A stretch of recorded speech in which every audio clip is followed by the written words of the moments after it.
আসসালামু আলাইকুম। সবাইকে শুভ দুপুর।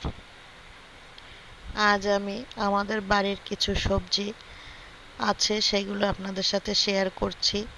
তো এই যে ভেন্ডি গাছে ভেন্ডি হয়েছে, আর ভেন্ডি গাছটা আমার ঘরের পিছনেই।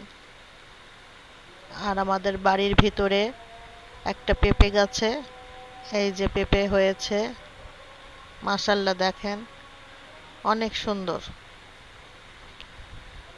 আর পুঁইশাক গাছেও পুঁইশাক হয়েছে, মাশাল্লাহ। আমরা কয়েকদিন কেটে কেটে খেয়েছি, অনেক ভালো লাগে পুঁইশাক খেতে। আর আমার চালের উপরে এই যে বটবৃক্ষ, এটা আমাকে অনেক ছায়া দেয়, আবার জ্বালাতনও করে। শিশু গাছের পাতা পড়ে বাড়ি নোংরা হয়। আর মরিচ গাছে মরিচ হয়েছে, এই যে কিছু পাতাবাহার কচুর পাতাও আছে, ভাবি লাগিয়েছে। আর পুঁইশাক গাছটা তো আগেই দেখেছেন। তো সবাই আমাদের জন্য দোয়া করবেন, আমিও আপনাদের জন্য দোয়া করব। সবাইকে শুভ দুপুর।